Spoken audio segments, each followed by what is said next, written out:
Cinematography శాఖ మంత్రులు శ్రీ కందుల దుర్గేష్ గారు, జిల్లా కలెక్టర్, ఎమ్మెల్యేలు, పార్లమెంట్ సభ్యులు వీరందరూ రాష్ట్ర ముఖ్యమంత్రి వర్యులు శ్రీ నారా చంద్రబాబు నాయుడు గారికి తెలుగు భాషా దినోత్సవ వేడుకలకు ముఖ్య అతిథిగా విచ్చేస్తున్న సందర్భంగా వారికి హృదయపూర్వక స్వాగతం తెలుపుతూ వేదిక వద్దకు తీసుకుని వస్తున్నారు.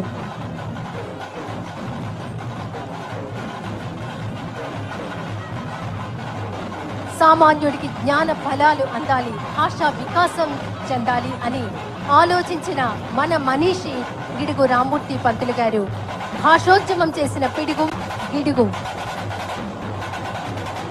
ఈరోజు గిడుగు రామ్మూర్తి పంతులు గారి 161వ జయంతి ఉత్సవం. దీన్ని మనం తెలుగు భాషా దినోత్సవంగా మనం ప్రతి సంవత్సరం జరుపుకుంటున్నాం. ఈనాటి కార్యక్రమానికి ముఖ్య అతిథిగా విచ్చేశారు రాష్ట్ర ముఖ్యమంత్రి వర్యులు గౌరవనీయులు శ్రీ నారా చంద్రబాబు నాయుడు గారు. వారిని సాదరంగా ఆహ్వానిస్తున్నారు రాష్ట్ర ఉప ముఖ్యమంత్రి వర్యులు పంచాయతీరాజ్, గ్రామీణాభివృద్ధి, గ్రామీణ నీటి సరఫరా, అటవీ, పర్యావరణ, సైన్స్ అండ్ టెక్నాలజీ శాఖ మంత్రులు శ్రీ కొణిదెల పవన్ కళ్యాణ్ గారు. విచ్చేసినటువంటి ఆంధ్రప్రదేశ్ రాష్ట్ర ముఖ్యమంత్రి వర్యులు రాష్ట్రం కోసం, రాష్ట్ర అభ్యున్నతి కోసం కృషి చేస్తున్నటువంటి ధీరులు శ్రీ నారా చంద్రబాబు నాయుడు గారికి ఇదే మా హృదయపూర్వక స్వాగతం తెలియజేస్తూ తెలుగు భాషా దినోత్సవ శుభాకాంక్షలు. రాష్ట్ర ఉప ముఖ్యమంత్రి వర్యులు పంచాయతీరాజ్, గ్రామీణాభివృద్ధి, గ్రామీణ నీటి సరఫరా, అటవీ, పర్యావరణ, సైన్స్ టెక్నాలజీ శాఖ మంత్రులు శ్రీ కొణిదెల పవన్ కళ్యాణ్ గారికి తెలుగు భాషా దినోత్సవ శుభాకాంక్షలతో ఇదే మా స్వాగతం. వచ్చిన అనతి కాలంలోనే సాంస్కృతిక సారథిగా ఉంటూ కళాకారులకు వారధిగా ఉంటున్నటువంటి పర్యాటక, సాంస్కృతిక, సినిమాటోగ్రఫీ శాఖ మంత్రులు వారికి కందుల దుర్గేష్ గారికి హృదయపూర్వక స్వాగతం. అలాగే విచ్చేసినటువంటి సెంట్రల్ నియోజకవర్గ శాసనసభ్యులు బోండా ఉమా మహేశ్వరరావు గారు, గన్నవరం శాసనసభ్యులు యాలగడ్డ వెంకట్రావు గారు, విజయవాడ పార్లమెంట్ సభ్యులు కేసినేని శివ గారు విచ్చేసినటువంటి వారందరికీ హృదయపూర్వకమైనటువంటి స్వాగతం.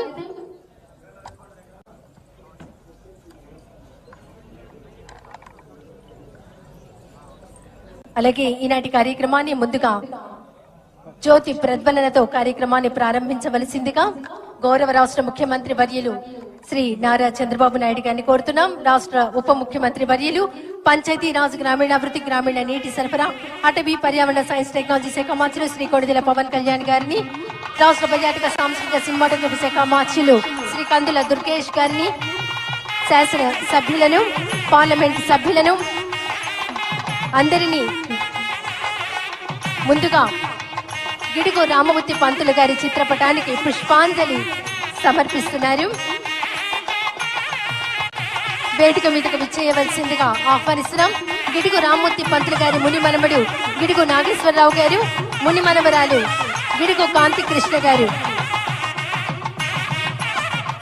జ్యోతి ప్రజ్వలన కార్యక్రమంలో పాల్గొంటున్నారు. రాష్ట్ర ముఖ్యమంత్రి వర్యులు శ్రీ నారా చంద్రబాబు నాయుడు గారు, ఉప ముఖ్యమంత్రి వర్యులు శ్రీ కొణిదెల పవన్ కళ్యాణ్ గారు, రాష్ట్ర పర్యాటక, సాంస్కృతిక, సినిమాటోగ్రఫీ శాఖ మంత్రులు శ్రీ కందుల దుర్గేష్ గారు, శాసన మండలి సభ్యులు, శాసన సభ్యులు, పార్లమెంట్ సభ్యులు అందరూ జ్యోతి ప్రజ్వలన కార్యక్రమంలో పాల్గొంటున్నారు.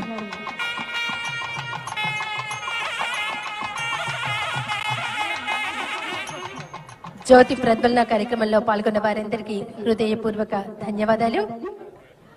గిడుగు రామ్మూర్తి పంతులు గారి ముని మనమడు గిడుగు నాగేశ్వరరావు గారు, ముని మనవరాలు గిడుగు కాంతి కృష్ణ గారితో రాష్ట్ర ముఖ్యమంత్రి వర్యులు నారా చంద్రబాబు నాయుడు గారు వారిని పలకరిస్తున్నారు. రాష్ట్ర ఉప ముఖ్యమంత్రి వర్యులు పంచాయతీరాజ్, గ్రామీణాభివృద్ధి, గ్రామీణ నీటి సరఫరా, అటవీ, పర్యావరణ, సైన్స్ అండ్ టెక్నాలజీ శాఖ మంత్రులు కొణిదెల పవన్ కళ్యాణ్ గారు వారితో ముచ్చటిస్తున్నారు.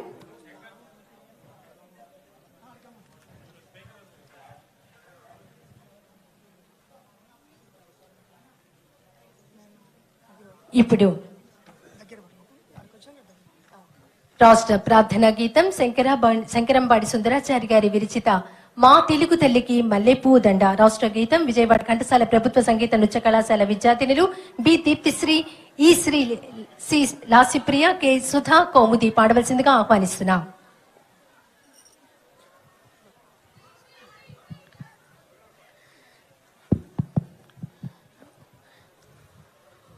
మా తెలుగు తల్లికి మల్లెపూ దండ మా కన్న తల్లికి మంగళారతులు, కడుపులో బంగారు కనుచూపులో కరుణ, చిరునవ్వులో సిరులు దొరలించు మా తల్లి. మా తెలుగు తల్లికి మల్లె పూదండ, గలగల గోదారి కదలిపోతుంటేను, బిరబిరా కృష్ణమ్మ పరుగులిడుతుంటేను, బంగారు పంటలే పండుతాయి